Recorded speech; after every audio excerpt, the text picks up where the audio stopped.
प्रिय दर्शकों, फिर एक बार स्वागत है आपका एक नई कहानी के साथ। प्रिय दर्शकों, आज हम एक दिल छू लेने वाली धार्मिक कहानी लेकर हाजिर हुए हैं।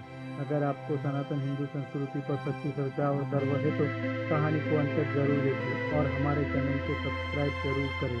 जय जय श्री राम, जय भोलेनाथ। अब कहानी की शुरुआत करते हैं। हीरो फिर से चला गया था, लेकिन इस बार पलक को एहसास हुआ कि वह हमेशा के लिए कहीं खो नहीं गया था। मंदिर में हुई आखिरी लड़ाई के बाद आत्मा पूरी तरह खत्म हो गई, लेकिन हीरो भी उसके साथ चला गया।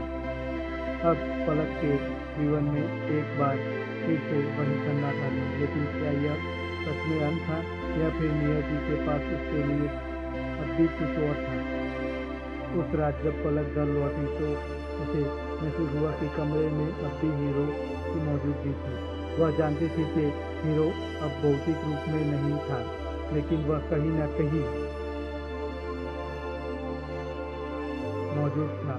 रात को जब वह सोने लगी तो उसने अपनी आंखें बंद की और धीरे से फुसफुसाई, हीरो, क्या तुम अब भी यहाँ हो? कमरे में हल्की ठंडी हवा चली और एक धीमी आवाज आई। हमेशा पलक की आंखों में आंसू आ गए। अगली सुबह जब पलक पार्क में टहलने गई तो उसने देखा कि वहाँ एक नया पिल्ला खेल रहा था। वही चमकती हुई आंखें, वही मासूमियत, वही अपनापन। पलक का दिल जोर से धड़कने लगा। क्या यह फिर से हीरो है? उसने खुद से पूछा। लेकिन इस बार कुछ अलग था। उस रात पलक को फिर से वही सपना आया। मंदिर, हल्की रोशनी और हीरो की परछाई। हीरो, क्या तुम वापस आ सकते हो? उसने पूछा। हीरो मुस्कुराया और कहा, मैं कभी गया ही नहीं था।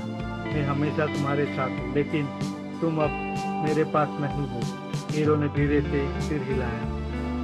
शरीर बदल जाते हैं, लेकिन आत्माएं कभी नहीं बदलती। तो क्या यह पिल्ला हो सकता है, या हो सकता है कि यह नियति का संकेत हो कि तुम फिर से किसी से उतना ही प्रेम कर सको जितना तुमने मुझसे किया। पलक ने धीरे धीरे पिल्ले को गोद में उठाया। तुम्हारा नाम हीरो होगा। पिल्ले ने धीरे से उसकी गोदी में सिर रख दिया, बिल्कुल वैसे ही जैसे हीरो करता था। पलक मुस्कुरा दी।